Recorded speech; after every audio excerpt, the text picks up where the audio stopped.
Hey guys, Strong Style Studio back here again. We got Alex, Justin, and Smoke here. Whoa. Let me stop you right there. Don't call me Smoke anymore. Why not? Just call me Noah. Why Noah? What are you, the cops? Okay. He's Noah. Okay. Yeah. Alex, Justin, and Noah here. We won't inquire any further than that. We're here with another episode of Running the Ropes. Tonight we're going to talk about WWE, TNA, ROH, PWG, Running Noah. the gamut of topics. Yeah, we're going all over the place today.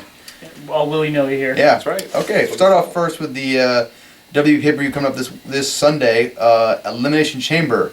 The whole card is not announced yet because we are filming this before Raw, so we apologize for any inconsistencies. But the card so far stands as The Rock and CM Punk for the WWE title, The Shield taking on the team of John Cena, Sheamus, and Ryback. There is a rumor that it might be in an Elimination Chamber. We are not sure yet. Big Show versus Del Rio for the world title, and an Elimination Chamber for the #1 contender for WrestleMania between Orton, Daniel Bryan, Mark Henry, and Rey Mysterio. And two yet to be unannounced. And two yet to be named as well. Participants, possibly. I guess Jack Swagger is going to be one of them, and probably Kane if I'm not. Maybe So let's run down the card. What do you guys think? I don't know. I just like the idea of having an actual title on the line in one of the chambers. I know it's probably not a huge deal, but I really do hope that the 3-on-3 match is in a chamber, because that would be something unique, and cause they've never really done a Elimination Chamber tag match, and that would add a lot to the match than just doing a 6-man tag. Yeah, and plus it'd be nice to actually have more than one chamber match on the fucking pay-per-view called Elimination Chamber. Yeah. The thing about Rock and Punk is they just did it, and it's I don't know where they're going to go from the previous match. I just feel like I have a bad feeling it's going to be overbooked again. I'm hoping they can do better and build on it. That's my hope, but I'm not going to get my hopes up too much. I don't know, the Elimination Chamber matches are always pretty good, though. I mean, the World Heavyweight, I have no doubt, #1 contender, I have no doubt that's going to be good. Mm-hmm. Especially with the talent involved right now. That's pretty good, pretty decent talent pool right there. Mm-hmm. Thank God Kali's not going to be in it. No offense to you, Noah, who has to root for Kali the rest of the year. His Royal Rumble pick. I have to root for Zack Ryder, so he's not even in the match. Yeah, go David, win a court case or some shit, I guess. He's undefeated. Yeah.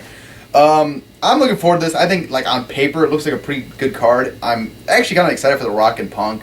Again, hopefully this time they actually let them have a match and don't overbook it, and let them actually have a good contest, and don't make it this overbooked nightmare that we got last month. Which don't completely stop the match. Yeah, don't completely stop the match and just at least do that.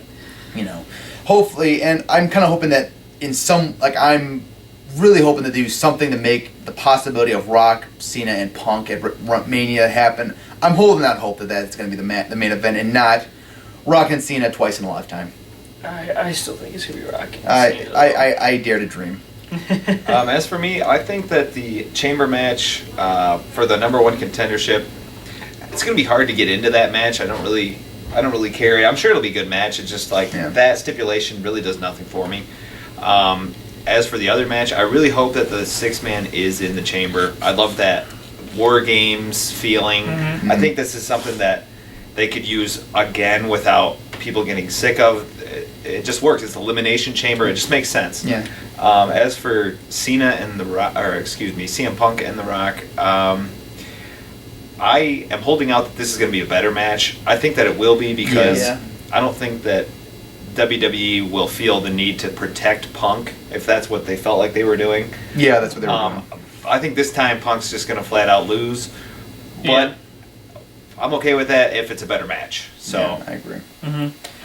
I have no problem with Punk losing, just as long as it's a good match. Yeah, I think we can all agree with that. And I kind of wish it was against a guy who wasn't a part-time wrestler. Yeah. But that's a debate for another day. Oh, well. Yeah. So speaking of the Mania season, there is a widespread report going around that Undertaker might not be able to make it to Mania this year, guys. I don't know. That's weird to even think about that, but it's kind of been happening the past few years. It seems every year it comes down to the wire with Taker. I think he's not going to make it, or they got a last minute decision. Mm-hmm. I'm kind of the opinion that like this year, like I'd be okay with no Taker because you got enough part-time wrestlers coming back for their one matches or whatever. That I think that Taker being there might just get a little overshadowed by so many other guys back. And personally, I think that, like I said, I want Punk in the main event in a triple threat match. So I'm okay with him and Punk not having a match and just, maybe not even having a Punk and Undertaker WrestleMania match. I'm still holding out hope that maybe one day Undertaker versus Cena at WrestleMania. Yeah, actually, I'd be interested in that. I'd be more interested in that than seeing Punk versus Taker, I think. Yeah, because the whole thing about Taker is, like, you got to create now a credible threat to the streak is the whole thing. And honestly, I don't think, like, Punk, despite being champion for 400 however many days, 30, I think it was. Doesn't seem like you would buy him beating The Undertaker at Mania. Right. I mean, like, they could build it up, and obviously they'd have a great match and everything, but I don't know if I would believe that Punk could beat him, so I don't know if the drama would be there, but we'll see. Those guys are both extremely talented, so... I think it would be wise if... I guess it depends on what Taker decides. Yeah. It's really up to him as far as what I can tell. He gets to decide when he wants to come back and wrestle. That's understandable. But if it's going to be like this next year where he's just not, he just can't make it next year, it looks like maybe he's reached the point in his life that he's just not going to be able to perform. Right. Then maybe now is the time to end the streak, Now, I don't know if WWE will ever end the streak, but if they're going to, I think Punk is deserving, but it, like you said, I think it needs better build. Yeah. I would rather see... I mean, I don't have a problem with seeing Punk versus Taker. That'd be a dream match. That'd be great. Yeah. But I could miss a match where if Taker just comes back just to beat someone, just to keep the streak going. Just a no name that that just has no chance at all. Yeah. Yeah. I don't know who it would be. Maybe Cesaro. Yeah. Big Show for the 20th time. Tenzai, yeah. Rematch of the greatest WrestleMania 20. greatest match of all time. 1919. That's He right. faced Kane at WrestleMania 20. That's right. Speaking of WWE and some new names signed, El Generico officially signed with the WWE, and it's actually apparently debuted in NXT. No word yet on what his gimmick is or if he's masked or not, but he's apparently there working now. I probably won't make any major changes right away to his gimmick, but just please gotta keep the mask on him. Right, just leave the mask. Leave the mask. Apparently he's not a very good looking guy, so just keep the mask on him. I can't comment on that. I just heard it from a guy I know. So all right. I mean, I really hope they keep the mask on him. I'm just happy for him. He's one of those guys that you looked at him on the indie scene and you really didn't think he'd ever get there. You always knew he was talented enough, but he just didn't have the size. He didn't have a lot of the things that you thought that WWE would look for. So honestly, it was kind of an uphill battle for him to get over in the indies like he did. Yeah, it was. So I mean, just because he comes out with this silly gimmick and people don't take him seriously, especially in a place like ROH where everything is so serious. Yeah, no kidding. That's the thing. It's kind of if you got a gimmick, that usually helps you. I mean, if he's used to having a persona, he's not just a guy, who doesn't have any. He's not one of these guys they bring in who doesn't have any experience having a character who's just like an athlete or something.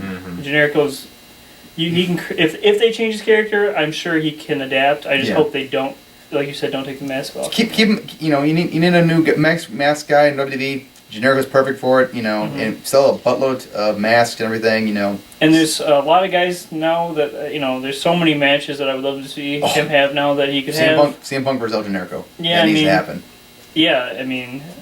There's a bunch of guys he's worked with before that he could have dream matches in WWE with, and a lot of new guys, new talent he could work with that he hasn't before. And NXT is looking more and more like one of the most stacked places to be right now. You got a lot of talented guys. They do have a lot of talent. I'm sure their matches aren't going to be. You're never going to see a blowaway match down there, but no. There was that one with Seth Rollins and Dean Ambrose that was really good. Yeah, it was good. Yeah, that was solid. Yeah, that was really good. Okay, speaking of NXT, there was an NXT tryouts not too long ago. I believe it was last weekend. Some of the names there, these are confirmed names. We heard some reports of some other people there. We're not going to talk about that. Adam Cole was there. Mike Bennett, Samuel Del Sol, Ricky Reyes, and two guys from the Northeast, Smith James and Luke Hawk from Extreme Rising. I don't know Ricky Race that well, Smith James or Luke Hawk, so can't comment on them. Cole, I'm a big Adam Cole fan, as you guys so lovingly like to point out often. Yes, he is. Mike Bennett, I like Bennett. I think he's a talented Bennett, guy. I think, could be a big star. I think so too. And I think he could fit in pretty well in WWE. Yep. And Samurai Del Sol, probably one of the best high flyers on the indies right now. I mean, that guy is very, very talented. Yeah, yes. definitely. Mm-hmm. So hopefully some of those guys get signed. I don't know. I think it's a matter of time between Cole and Bennett. Those guys are just. I think eventually they're going to get scooped up. Yeah, they're going to be picked up eventually. There's no doubt about that. Mm-hmm. But so hopefully some of those guys get signed. We should know within the next few weeks, according to reports. But I want to point out, I like how that they're doing tryouts with wrestlers and non-wrestlers. Yeah. That way, they can weed out all the non-wrestlers who think that they're big shots. Yeah, they're not. Yeah, according to the reports, a lot of those non-wrestlers got weeded out very quickly, and they were showing how not tough they are. How not tough they are. Wow, that was fucking poetic right there. Yeah. Well done. Yeah, not tough enough. Yeah, they're whoa. Well done. Yeah. Shout out to a linguist. Shout out to a canceled show. Yeah. Okay, let's switch gears over to TNA night now. TNA actually filming or showing some TNA tapings they did in the UK. Let me ask you guys both a question. Oh, here we go. Say you are a London or a UK person, and you're a big TNA fan. Englishman. An Englishman, yes. Yeah. And Chim True, I'm going to see the TNA shows. And all of a sudden you realize that their top guy, Jeff Hardy, and their champion, Jeff Hardy, won't be on the tour. Jeff Hardy and Jeff Hardy both won't. Yeah, how would you feel about that? Well, if one Jeff Hardy wasn't, if I was a TNA fan who bought a ticket to see Jeff Hardy, with advertised before. Yeah, advertised he was before. Advertised. Yes, I'd be livid. I'd be super. Especially pissed. when he's one of the big draws as the champion. He's the representing fucking champion for a month's worth of Impact tapings. Yeah, but I mean, I personally would be happy. Because I don't like Jeff Hardy, but if I was a fan that paid to see him, I'd be super, super upset. Because how did TNA not know? But no, they knew. They just didn't want to ruin the chances of selling some tickets. Right, they got to sell as many tickets as possible. And then screw over the fans. Let me say this right now. Even if you're not a fan of Jeff Hardy, he's still the champion. The champion should be at every show. Talking to you, Rock. The fact that they knew he wasn't going to be there, like almost a year in advance when they just planned the tour, they were advertising him months and months in advance. And they said he couldn't go because of his probation or he can't leave the States. Yeah, for his charges, he can't leave the States. Mm-hmm. They keep advertising. He's a criminal. Let's remind you. Yeah, let's remind you of that. So he can't go to the tour, and so they had the perfect opportunity to take the belt off him because who did they face before the TNA took off for the UK? A guy named Christopher Daniels, ROH founding father, probably one of the best wrestlers ever to come out of ROH. For every company before, one of the best in the world. Quite possibly one of the most underrated guys of the last 20 plus years. Probably the biggest heel in TNA's company right now. You could rename him Deserves Better. Yeah. Christopher Daniels. Would fit. Christopher Daniels deserves better.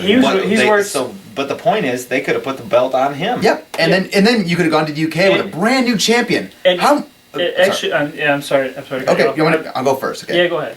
Then you could have gone to the UK with a brand new champion. How many extra tickets do you think would have sold out for that? For a brand new champion in TNA? They wouldn't have sold any less tickets. Exactly. Yeah. And then have him come back. Well, you got lockdown or whatever. You can drop the belt from right away. But the fact is, Christopher Daniels would have been there as your champion, having matches. He can cut a great promo. He can get himself over as a heel. He can bury Jeff Hardy in the mic, whatever, and make it a big deal when he gets back to the States. He's gonna face Jeff Hardy. People will be excited for the rematch. Yeah.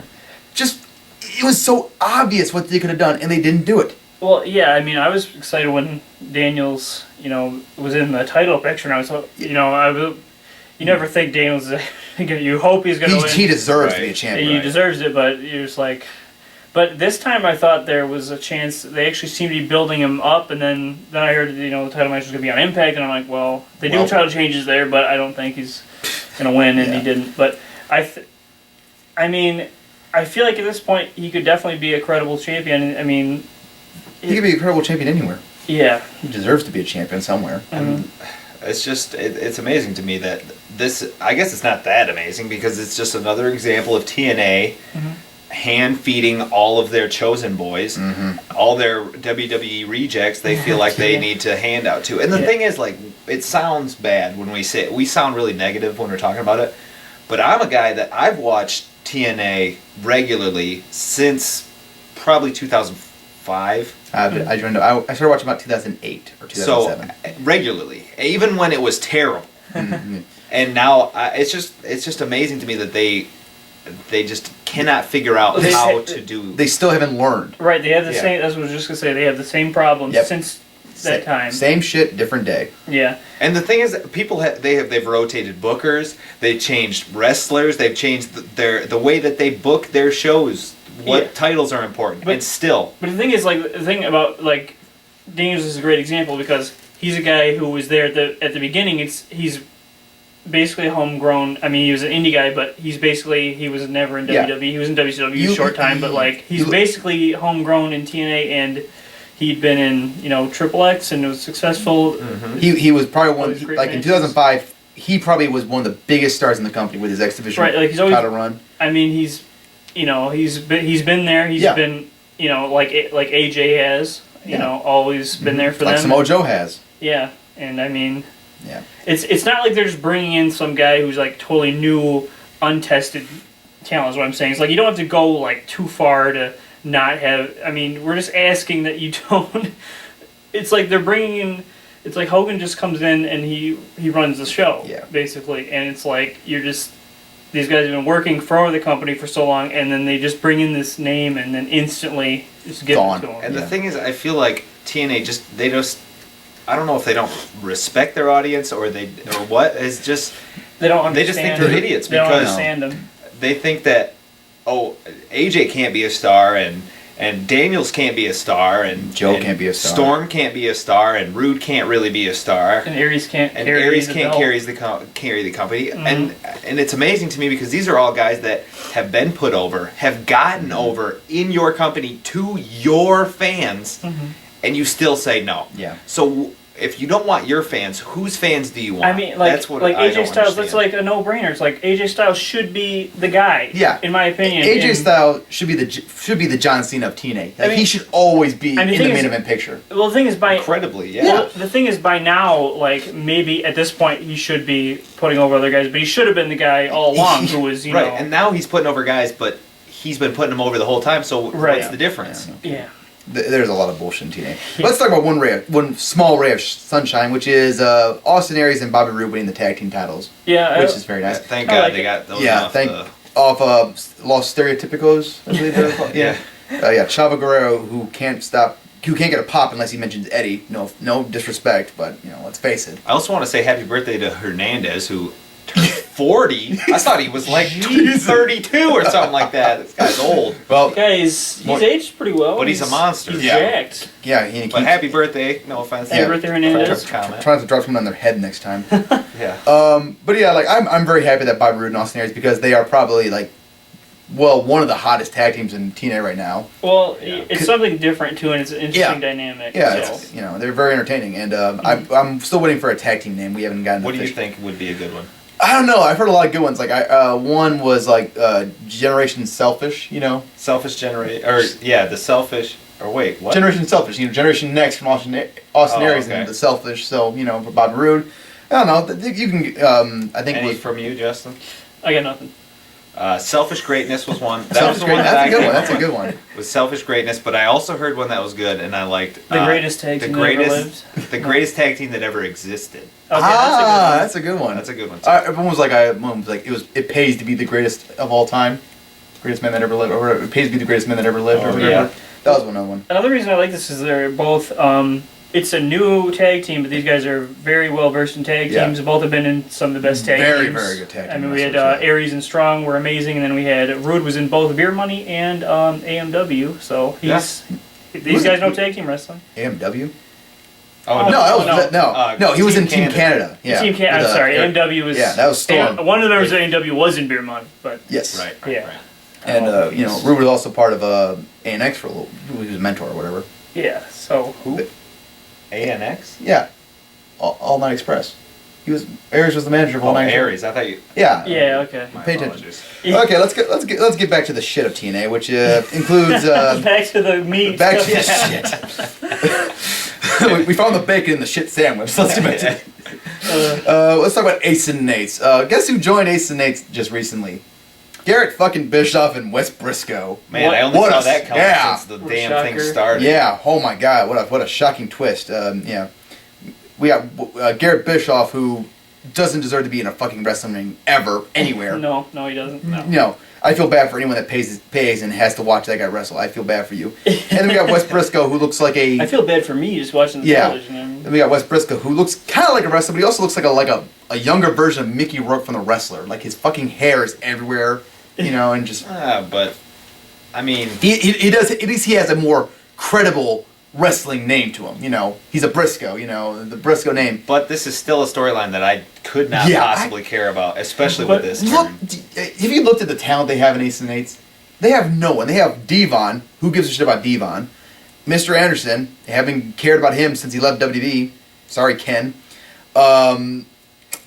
Mike Knox. Mike Knox. Oh my God! What a great. Everyone's forgotten who he ever was. Yeah. When was he ever anything special?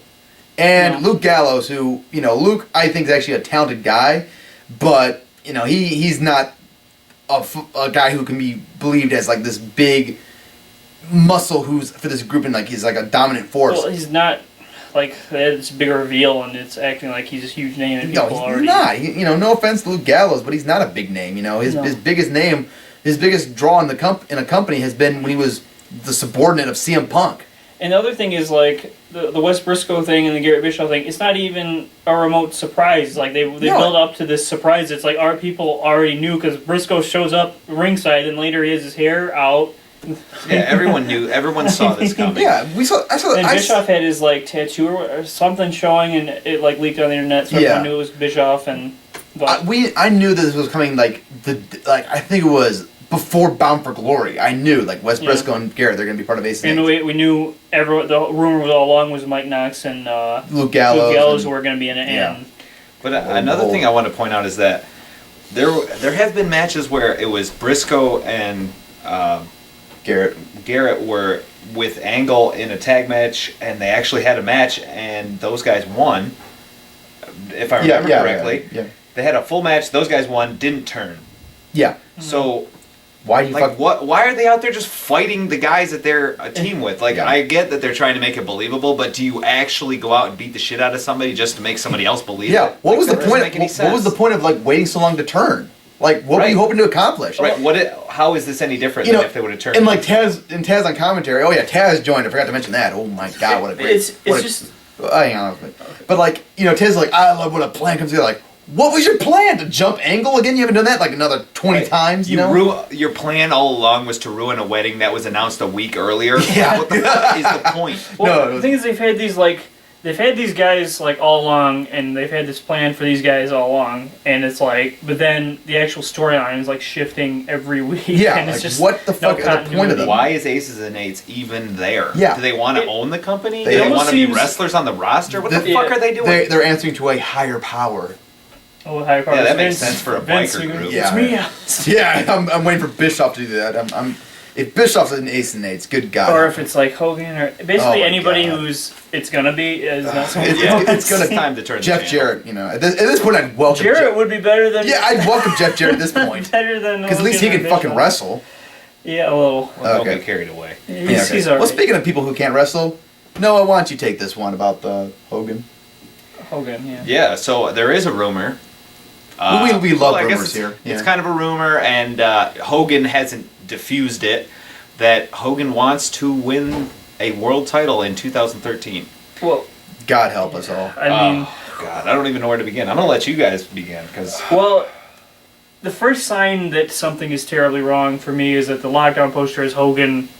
He's in the front. Of course you gotta have Hogan on every fucking poster you have in TNA. Yeah, but I mean, this is like one of their huge pay-per-views, and it's just Hogan. One of the 4 that you got. Yeah, but I mean, it's just not surprising at this point that it's just it's always been this way, kind of just the patterns. Just Hogan thinks he has to be the guy, and TNA thinks he has to be the guy, or they're letting him have his way. I'm not sure exactly how that's working, but it seems he gets his way. And he can't. The thing is, he physically cannot wrestle. No. Even if he were to have the surgery that he's talking about, to be capable of having, I don't know, being able to be in the ring and be physical. He's got no knees and a rod in his back. You want me to believe that your world champion can't beat this geriatric loser? You want me to believe that? Yeah. That's what. So not only are you saying that this is a bad product, but also that we're giving it to you and expect you to be an idiot. It's insulting for me to believe that Hogan could hold the title. Yeah, it's insulting. Okay. How old is Hogan? He's like what? Fucking how 60? old is dirt? He wrestles like he's a zombie, so he's been resurrected from the dead. So. But a zombie has a threat to people at least. Hogan, they can move a little bit. Hogan's a threat to himself. Let me tell you right now, Hogan has not done anything credible in wrestling in decades. And the fact that TNA keeps pushing this guy down our throats and wants us to believe that he's still a big name in professional wrestling is bullshit. Hulk Hogan hasn't done anything productive in wrestling since God knows when. When was the last time that Hogan brought to the table and was like, yeah, that's a pretty good thing? But here's the thing, though. You can have. I still believe Hogan's, obviously a draw, and the fans, he goes for whatever reason, fans still love. Yeah, they pop, they go ape shit, whatever. I think he has he could have a place. He can draw a little, not as much as they think he can anymore. But he could have some place, but he's just all over. He's not a fucking wrestler anymore. He's a fucking crippled old man. It's true. He should be in a goddamn wheelchair, not trying to do leg drops in the fucking ring. Well, I agree with Justin that he does have a place. As a general manager, I don't have a problem with that. Let him do his backstage thing and talk to people and say maybe brother be a 1,000 times. matchmaker or but whatever. the thing is, even as a matchmaker, he's so lazy. Wrestling is nothing. He's the laziest thing ever. If Hulk Hogan wins the TNA World Title, I will officially stop watching TNA entirely. I don't give a shit if Austin Aries and Kevin Steen have a match on live pay-per-view. I don't give a shit. I will never watch TNA again. That's what I would watch. I will never watch TNA again. Okay, I'd be fucking done with TNA. So if Hulk Hogan do not win the world title, please, for the love of God. But you see this so much in these companies. It's like you get to a certain point that the guy is as over as he is ever going to be. No more titles is going to get him anymore. He doesn't have to win anymore. You can have him just be like Michaels. Bring him in. He doesn't have to win a match hardly ever. Yeah. Michaels won one belt, one singles belt when he came back, the world title. And that was it for a month. Yeah, and then he never won it again. Still one of the most over guys in the company. That's the thing. You can be over and not. That's the thing Hogan has never understood is that he always thinks losing hurts him. He doesn't understand that it's.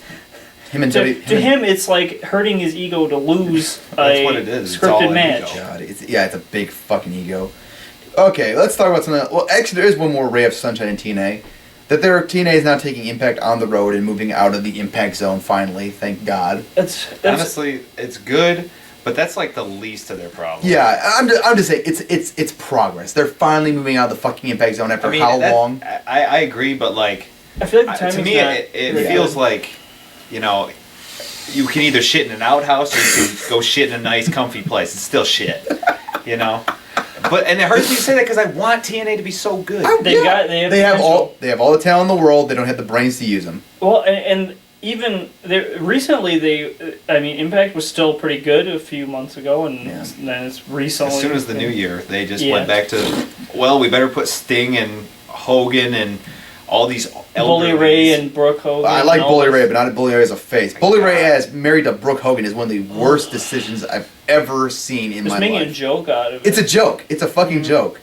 In terms of the touring, it's good. You need to get out of the Impact. Yes. Yeah, they do need to do that. At the same time, they haven't built it. They haven't set it up well enough that they can go out and draw big crowds right now. So they're going to places and drawing these laughable crowds. They're going to be giving away free tickets probably. Yeah, I will say right now though, I just hope to God we don't see any more. I'm sick and tired of the Impact crowd. The Impact crowd sucks horribly. It's a room full. It's just the same thing. It's the same people. It's every week. Yeah. And the thing is, but if you look back, I was watching my Best of the Bloodiest Brawls DVD because I used to be a big fan. I used to buy a lot of the DVDs, and the crowds in those matches are going crazy. Like, they're going nuts for TNA.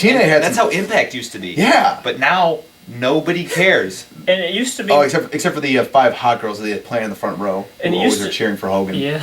It used to be more about, like, the actual matches only. They would pop for the matches being good, because that was their main thing when they started. But remember the crowd, like, popping for, like, when they had, like, Angle throw AJ off the cell, and, like, they go fucking nuts. But now it's just like Hogan comes out and punches you guys. Oh, yeah, the rest of the night. God, no, that's the thing. They've replaced their original fans with Hogan fans, and of course Hogan fans are going to cheer for Hogan. I mean, but the thing is, Hogan's audience is not ever going to get any bigger. No, it has peaked, and it's probably dying off, like you say. Yep. Yeah.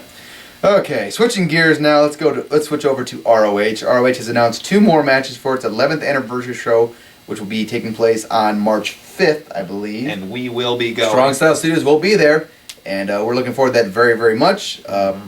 We got them boys, the Briscoes, defending their ROH tag team titles against the team of Bobby Fish and Kyle O'Reilly. I guess they're now calling themselves Red Dragon, as you said so elegantly a few videos ago. This should be awesome. I'm really looking forward to this. I'm glad to see them giving Bobby and Kyle a chance to give a good match out of them. So I would not mind to see Kyle and Bobby win the titles here, or not here, but like eventually down the road. I don't think here's the right time.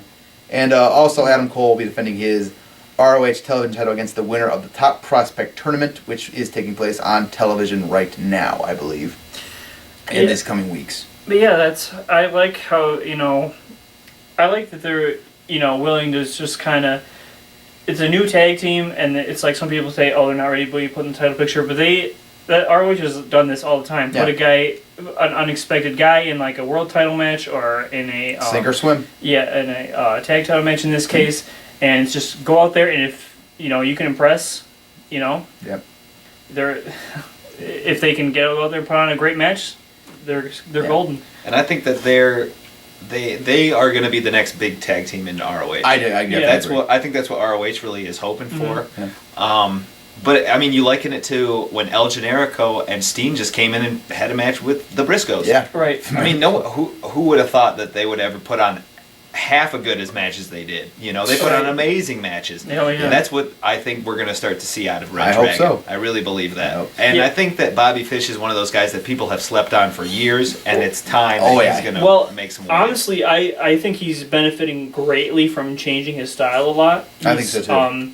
He's doing like the whole like Muay Thai type, more MMA stuff, which Kyle does too, but it's like they do have kind of different styles. He's more strikes, and Kyle's a lot very interesting offense they have though. And they just seem to work together as a team. They seem to have good chemistry together already, which they worked together before. But years for people to months or years to develop that kind of chemistry. Maybe that could come from the fact that Bobby was teamed with Eddie for a while, and Kyle was teamed with Davey. So maybe like just the two prodigies of the Wolves who work together well together. Yeah. Who knows, maybe. But that's gonna be interesting. And so of the 5 matches announced for the pay-per-view, I mean, all 5 of them look like great matches, and like I'm excited to see these. This is the kind of show we want from ROH. We want every match is like, I want to see that. I want to see that. I want I'm really excited to see Elgin and Roderick 2 out of 5. I'm just excited for this whole card. Man. Yeah, that might steal the show. That might steal the show. Yeah, and of course Lethal and Steen's going to be... Yep, and awesome. Forever Hooligan's going to be there, man. That's going to be awesome seeing those. I can't wait to see that. That's going to be in. For those who don't know who...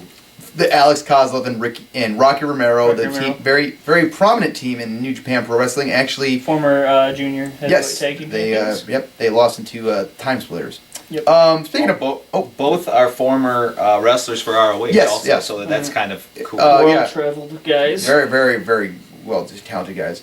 Also, speaking of ROH, for those of you who don't know, ROH has released the Dearborn and the Milwaukee shows from the past, was it last month? Wasn't it about mid-January? Yeah. Yep. Yeah. 19th of January. Yes. They released them on demand before the DVD release, which, so you can order them now for $15, and actually they had a deal running. I don't think they're doing it anymore, where if you buy the DVDs, or the on demand, you can buy the DVDs for $10. So that was a really nice deal for them to do, but, we obviously are very excited about this because ROH is doing something very smart. They're releasing house shows faster and faster, which is a very, very good thing to be doing, and definitely shows that they are getting on top of this on-demand stuff, and they're just really using all their resources to really get their shows done faster. Something that a lot of promotions are having trouble with. Well, that's when one of ROH's biggest obstacles is the continuity. Is like people, Yeah. the DVDs will come out way later, and there'll be storyline development going on. They have their show going on TV, and then they've got like the house shows going on. People have to buy the DVDs like months later to find out it doesn't make sense. Yeah. So now that it's coming out faster, it makes more sense. I think it'll be easier for people to pick up on what's going on. Yep, So, we are very excited for this. Behind that. Yep. Yeah. Definitely behind that. And the thing is, go ahead. another thing about that is that it's nice that they're putting the shows out on demand, because a lot of, like you said before, a lot of other companies, the buzz about these shows will die off, and so the sales for DVDs are going to go down. As for these other shows, when they're coming out on demand, that buzz is still around and people still want to see it. So it's going to cause people. Like to sometimes you read the results of the show, you're like, oh, I want to see it. Then it comes out, so like you kind of forget about it. Yep. And Well, if you haven't heard about these shows, we'll say again, Dearborn Show, definitely pick up for the great Adam Cole, Jimmy Jacobs match, which everyone is talking about. It's definitely worth the $15 to buy that, and also the American Wolves versus the Briscoes, very good. And the Milwaukee Show features Kyle O'Reilly versus Dave Richards in another very good match, I heard. And the Defy or Deny match with Kevin Steen, Michael Elgin, Roderick Strong, and Eddie Edwards. That's a lot of talent right there. Yeah. And if you want to see the Dearborn Show because you like our videos so much and you just want to see our pretty faces, we are front row. Yeah, we are front row. You see me marking out for Kevin Steen. And Adam Cole. Adam Cole. we were in awe of Adam Cole and Jimmy Jacobs. It was a wonderful That was match. a very good match. I want to buy that show just to see my glorious face on camera. Yeah. Okay. Switching gears now to PWG. We got PWG's All Star Weekend 9 coming up very quickly. The card has just been announced, and it is a stacked card. I am very excited for this show. We got, we'll start from bottom to top. Eddie Edwards versus Jay Lethal is one of the matches announced. That's going to be cool. I don't think they've had a match in ROH yet, even. And Lethal's pretty new to PWG. This will be his first match. First match, yes. yeah. We got the team of Johnny Gargano and Chuck Taylor, Fist or Ronin, whichever one you prefer, taking on the Young Bucks. That'll be awesome. They had an amazing match last year in Chicago. It was one of my favorite tag matches of the entire year. I'm trying to remember if that was my match of the year for Chicago, or if it was... I think it was mine. It was great. I think it was mine, too. Yeah. We got Paul London taking on Kevin Steen. That should be entertaining as hell. Yeah, I mean... Yeah, that should be funny. That should be fun. If anything, it'll be funny. Oh, yeah, And we have no... Two very colorful characters. And we have no idea where this match is going to go, and that's kind of the fun of it. Yeah, it's just not knowing where these guys are going to take us. This could be awesome. We got Future Shock taking on the Unbreakable Fucking Machines, Brian Cage and Michael Elgin. Adam Cole and Elgin work great together. I have no doubt this is going to be a great match. I'm really looking forward to this. This should be fun. Yeah, Elgin throwing around little guys is always fun. And I expect... And Adam Cole with his Panama City Playboy persona, like the way he's going to sell these matches, is going to be pretty funny as hell. Yeah. It's going to be entertaining. This should be great. There's no reason to miss this. Oh, no. No. Roderick Strong is going to be the gatekeeper for PWG when he breaks in Trent ? Like Trent Beretta from WWE fame. He calls himself Trent ? now. I guess like Prince has a symbol for a last name. That's interesting. Roderick Strong's going to break him in. That's going to be awesome, I think. Well, it's see if he can go. Yeah, that's exactly it. We're gonna find out. All right, and we have a 6-man tag between the Super Smash Bros. And Samurai Del Sol, taking on the Inner City Machine Guns, aka Two Fly Black Guys, aka Ricochet and Rich Swann, and AR Fox. That is going to be fucking insane. It's going to be Spot-a-mania, but it's going to be entertaining. That is going to be... Don't expect a whole lot of headlocks and psychology. Someone is going to die. Flying and destruction. It's going to be nuts. Yeah. It's going to be worth seeing. You're definitely going to want to see that match. I mean, any match with, like... You have a match with just, like, AR Fox alone with anybody. It's crazy every time. Yeah, Ricochet. Right. Notice to all guys, everyone going to PWG show that night, watch out for AR Fox flying into your lap, because he's gonna end up flying off the outside somewhere. And in the main event, which I think we already talked about, which is Sami Callihan and Drake Younger finishing up the best of 3 series with a guerrilla warfare match. That's gonna be brutal. Murder. That's what it's gonna be.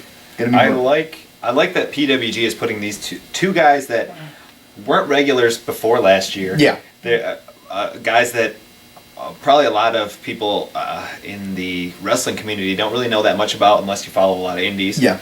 And they're just putting them out there for the main event. They're the main event. That's crazy. What's cool is I love when promotions put their less, it's not the title, but it's a really, prominent match. Yeah, a prominent feud. Yes. As the main event. Yeah. Now this match is probably going to be beyond brutal. Oh my probably God. to the point where it's over the top. Uncomfortable to watch. It's hard to watch. I hope these guys take care of each other and take care of themselves. That's the thing. They're scary. They're extremely stiff, but they're professional. They've worked together for a while. So. Yeah, right. they've been in matches before, and they've done some pretty ridiculous things. So I don't even know where they're gonna go with this. This is gonna be insane. Because for some reason, when you get in a PWG ring, you got to be that much crazy. Yeah, you gotta be crazy. Okay, and then on to night 2, which will feature Jay Lethal versus Willie Mack. That is going to be fun. Yeah, That's a good way to put it. That's a really fun. Yeah, exactly. Speaking of another fun match, how about T.J. Perkins versus Samurai Del Sol? I like that. That's gonna be crazy. Two very underrated wrestlers, I think. Yeah. Well, Perkins is like one of the most underrated guys. And Samurai Del Sol just breaking the business, so I think this would be a good match for him. Mm-hmm. We got the Super Smash Bros. Taking on Chuck Taylor and Johnny Gargano. Awesome. Gonna be great. Really a shame that Gabe didn't book this before PWG did, but oh well. Should be funny. Oh yeah, there's definitely gonna be some comedy. There's gonna be shenanigans will ensue, as they say. Yes. Yeah. Okay. We got Paul London taking on Trent Question Mark. That should be fun. Yeah. A lot of high spots in that one, I bet. Kyle O'Reilly will be taking on the loser of the Sami Callihan and Drake Younger match. Either one of those guys would be a good match, no matter who was the winner. Yeah. We got 2 Fly Black guys, Inner City Machine Guns. I'm still gonna call them 2 Fly Black guys. I love that name. They should have picked that name. Wait, who is it? Ricochet and Rich Swann. 2 Fly Black guys. Okay. That's the nickname I picked for him. It's Ricochet Black. No. Rich Swann is black enough for everyone. Okay. Yeah, that's true. That's a good point. Ricochet has a nice tan. So. Yeah. I think he's Mohican or something. He was a Spike Mohican. Oh, that's right. So they're gonna be taking on the Unbreakable Fucking Machines, which that should be awesome. 2 very good high flyers, great high flyers, I should say. You're gonna see some bodies flying around. They're gonna be bumping like crazy. Have you seen Rich Swann bump before? The guy's like made of rubber. It's like ridiculous. The guy does a standing 450. Yeah. That is incredible. It's amazing, yeah. Yeah. And Michael Elgin and Brian Cage, those guys are... They're just going to chuck those guys around. they're going to be doing like javelin shots. Yeah. And then we got AR Fox versus Kevin Steen. That is going to be brutal. Yeah. Well, I really like when Steen works with like these high flyers. Yeah, like, he's his match really with good. Ricochet was really great. Yeah, that was awesome. I mean, Steen can pretty much work just about anybody. I think it comes from him working with El Generico for so long. Like, he just knows how to work with a high flyer. It's just that Clash of Styles works so well. Yeah. That bruiser, brawler that's strong with like the high flyer. Yeah. Well, the thing is, like, Steen will be like, it's like, Steen's so charismatic and you want to root for him, but then you have this guy who is immediate underdog because Steen's just going to brutalize him. Yeah. And then it's going to, And he's got those flashy he'll get the moves crowd to behind come him. back, And, It's going to be a great match, no doubt about it. And one of the semi-main event will be the Young Bucks defending their PWG tag team titles against the Dojo Bros, Eddie Edwards and Roderick Strong. That's going to be awesome. The match from Mystery Vortex is probably one of the best openers of all 2012, so I have no doubt that this match is going to be probably surpass it. I have no doubt about it. Oh, yeah, I bet. And the main event will be Adam Cole defending his PWG World title against the winner of the Sami Callihan Drake Younger match. I'm pretty sure Cole has had matches with Drake Younger in the past. I know he's had matches with Sami. Yeah, he had a big match big feud with Sami Callihan. I don't know if he's had any matches with Drake Younger, possibly. Probably. Probably, I'd assume so. So he knows how to work with both these guys. So this could be very, very good. I have no doubt about it. That should be great. Cole's great. Whoever wins the match to the previous night is going to be over like crazy and have momentum. I'm expecting Drake Younger to be the winner of that match. Are you? I was thinking the opposite. I was thinking Callahan. Okay. Well, I think either way. Yeah, either way it would be fine. I'd be no problem. Mm-hmm. Speaking of, I want to switch gears real quick. I didn't forgot to mention this. Drake Younger had an incident on Saturday after the CCWI pay-per-view, where apparently he collapsed and he had some concussion systems or whatever. Symptoms. Thank you. He'd been checked out. He was all right, clear and everything. He's getting checked out today, I guess, from his doctor in California. We just want to say, best of luck to Drake Younger. I hope he's all right. And Drake, You gotta take care of yourself, man. Right. You Take know, care of yourself, you know. man. The thing is, to Drake, you worked your ass off. You busted your ass. You've taken all these crazy spots, and the fans, the indie fans, we respect you. You know, and you don't have to do it every time. Yeah. You know, we want you to take care of yourself. I hate hearing that you got these concussion symptoms and stuff like that. Apparently, we can't watch out for those pronounce it. concussion It's so bad we can't even pronounce it. So we just, it makes us worry. It's just. It's a scary thing in the business. Yeah, exactly. And also, I think he's gotten an unfair reputation as just being like, a tackling dummy type guy, just taking, And he's not. No, he's not. He's a really good wrestler. He's getting a chance to show that off. Yeah. Anyone that don't take bumps for just anybody, Right. Callahan, sure. That match for a big match like that, absolutely. Yeah. But the light tubes and stuff, you can probably put that behind you a little bit. Anyone that believes that Drake Younger is just a spot monkey and a guy who's garbage wrestler. Yeah, a garbage wrestler. Watch his shit. stuff in PWG because he actually is a very talented wrestler and a very good one at that. But please get well, Drake, and I hope you're all right. And our thoughts and prayers are with you. Switching gears here, let's talk about some pro wrestling. Noah, KENTA, one of Justin's here's favorite wrestlers of all time, won the GHC Heavyweight Title from Takeshi Morishima. I want to see that match. That match is online right now. I will send you a link when I get home. I need to see that. Obviously, this is a big deal. KENTA win the belt for the first time, and long overdue. Absolutely, many people's eyes. Yes. And I think it's it's kind of a shame that it comes right near when Noah is at a very desperate time. I would say that's what it felt like to me. Is desperation. Well, Kenta's one of the guys who has decided to remain loyal, and it's kind of like rewarding his loyalty in a lot of ways. He has that's a pretty big deal because Noah's struggling quite a bit, and for him to be loyal to them is a pretty big gesture towards them. Right. Especially when they kind of screwed over Kobashi, who was his trainer and mentor, and that's unfortunate. But I don't know. It might be too little, too late for that. That's what I'm thinking. Unfortunately, I'm excited, interested to see it. It's he's going to have great matches. He's going to carry the belt as well as he possibly can. He's going to bust his ass. I think he's going to make that belt feel more important than it has felt. Right, but, and he's a pretty. I guess he's a bigger name than probably Morishima and. I agree. I think Morishima, his star didn't rise as high as it rose for a while, but then as soon as he left ROH, I think it kind of dwindled quite a bit. Yeah, it was tough for him in Japan. Yeah. But yeah, speaking of that, Noah is currently doing I believe it's Noah is doing a tour in South America, like in Brazil, and it's featuring a tournament roster. I'm not really sure on exactly. I only looked up. It was only a picture of the bracket. But one of the guys featured is Eddie Edwards, and he's having a match with Nakajima. Ooh. And he's in the same bracket as KENTA, so... that should be a fantastic let's have KENTA versus Eddie Edwards in some kind of match. And I'm not familiar with a lot of the names that were also on the tournament because I don't follow Japanese wrestling. You're not going to try? I'm not even going to try. You don't want I'll botch all those names. But that should be fun, and I hope that Noah releases those on DVD. And I hope Noah can... find a way to rebound, honestly, just because they were such a great company at one point, and they're kind of in a lot of ways kind of a sister company to like ROH, and they work together a lot and exchange talent a lot, and it's kind of sad to see where it's gone. And their titles have a lot of history. Oh yeah, a lot of GHC title. What Misawa, Kobashi, all those guys. Yeah, so hopefully another Japanese company will merge with it or something and give it a second life, get a rebound or something. Well, this is an interesting thing I learned. They've had one rookie that they've produced in the last 7 years. Wow. So they have not been producing new talent the same way that the other companies have. And all their other talent is, leaving. Yeah, they lost 5 of their top retiring, guys. I mean, 6, I guess, since passing away. I mean, tragic. Yeah, it's terrible. I know. They had a lot of bad luck, but they've also brought some of it on themselves. Yeah. But, I agree. Okay, and our last topic here is probably one that a lot of people are going to be shocked to hear, which I'm sure if anyone watched Raw, you know this already.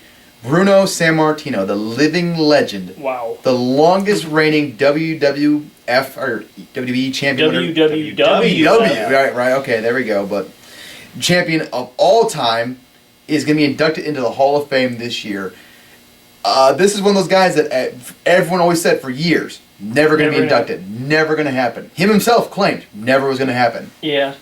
Lo and behold, Triple H talked him into it. It's pretty shocking because he's one of the guys who stands out the most as being defiant of that and being one of the guys who's the most obvious to be in the Hall of Fame because he's one of the guys who really built that. He should have been the first one in. Yeah. Do you know who the first inductee in the Hall of Fame was? Andre the Giant. It was. Yeah, but this guy was.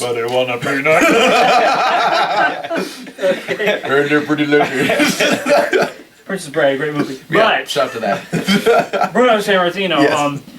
It's hard to even fathom that this guy carried the belt for like 7 years. I think combined, wasn't it like right? 7 years? Crazy. Wasn't it 7 years and then like another reign of 6 years or something I like think it was that? 4 after that. I But think Bob Backlund is still his longest consecutive reign. I could be wrong. Any historians out there? I think the record correct me for on like the I comments, think the but- record was 4,000 days or something like that combined or something like that. Either way, this guy held the title for years at a time, multiple years at a time, Yeah. and like today, most people get so bored that even people are like CM Punk's holding it for well over a year. People were starting to turn on that. bullshit. Right. Fuck those people. Yeah, But I mean, I see what you're saying. Yeah. This guy was one of the first real superstars. He is a living legend. There's no doubt about it. First real superstar for WWE. Absolutely.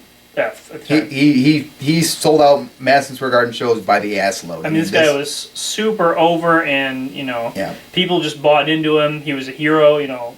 Back when people really believed in the wrestlers as heroes. Yeah, no doubt about it. Totally different era, and it's just weird to see he's just been defiant so long. Yeah, right. And he's finally. I remember he had gone to ROH a couple times. Yeah, he's been there. He put over ROH, and he's always had like this air of, the big guy. The WWE, I'm not sure about. This is wrestling. He put over ROH and stuff, and you always felt like he's never gonna do it. Yeah. But when he did, I think that because there's always been a lot of guys out there that have talked about the legitimacy of the WWE Hall of Fame. I agree. Yeah. And honestly, it's hard to legitimize it because there's a lot of people in it that don't deserve to be. Yeah, and this and that. Drew Carey, yeah. Right. But I think this is a huge deal as far as legitimizing. Oh yeah, there's no doubt about it. Because if someone said, "Hey, so and so is going to be in the WWE Hall of Fame," my first thought would be like, "Oh yeah, well Bruno's not in it, so why do I care?" Yeah. Right. Well, now it makes more sense. Yeah, there's a lot of. I say right now, like the WWE Hall of Fame is like quickly filling up with guys who rightfully deserve it. You've seen it more recent this year. I don't believe Bob Backlund's in it either. He's in it this year. He is. He's inducted this year. That's right. Yes. So we got Bob Backlund, and those are like two guys who were like had to be they're not in it. Yeah. This year's actually. Who's left? Savage. Savage, yeah. Savage. Who's left as far as legitimacy wise? Savage probably up there. That's probably about it. Those are like the Mount Rushmore guys. Yeah, that's right. But yeah, like this year's inductees are very impressive. Mick Foley, well-deserved inductee for Mick Foley. Had Big to, time, Yeah, point. Trish Stratus, probably one of the greatest women's wrestlers in WWE history. No question. Yeah, definitely. One of the four. I mean, at a time when it was taken like the least seriously, and it was just. Well, to her credit, I think she was one of those people that was brought in as a fitness model, and she actually gave a shit. Yeah, she dedicated herself to be a wrestler, and for that's why she deserves to be in I will honestly admit, when she first joined, I thought like, oh great, here's just another pretty face to sell some tickets and sell some pictures, and just that's gonna be it. And then she actually started wrestling, and it's like, okay, she can go, and like lo and behold, she became one of the greatest women's wrestlers ever in WWE, and just like well deserved of her to be inducted, well deserved of Mick Foley. Bob Backlund, obviously you can't have a Hall of Fame without Bob Backlund. Yeah. Bob Backlund is one of the greatest. And Bruno, man, I think Triple H deserves a lot of credit for this one because he's the one who convinced Bruno Sammartino to join the Hall of Fame. I'm just wondering what he said.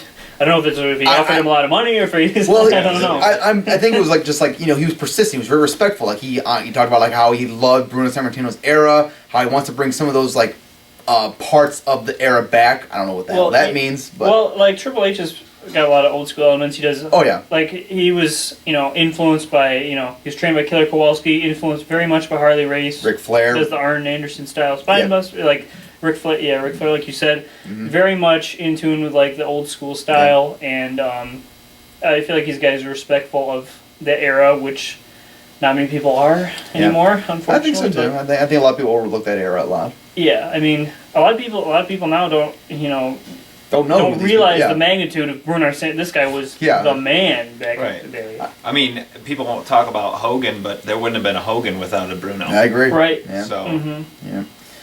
But I mean, we're not saying go check out Bruno's match. No, Bruno's matches don't hold up. Definitely dated. Yeah, Bruno's matches don't hold up well, but they're not like the Jack Briscoe, Terry Funk match, right. NWA and stuff. Or the Ric Flair matches of old. Yeah.